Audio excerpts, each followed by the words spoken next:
ናት የሁላችን ተስፋ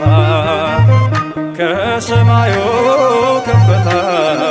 ከፍ ብላ ጽዮን በሰገነት ላይ ተቀምጣ ድንግል በክብር በግርማ ትኖራለች አጌጣ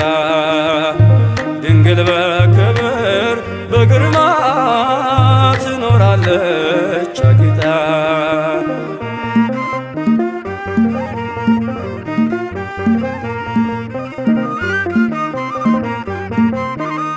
በብርሃን ወንበር ላይ ተቀምጣለች ጨረቃን ከእግሯ በታች ተጫምታለች የቅድስናን ውበት ተሸልማ የምታብረቀርቀው እርሷ ናት።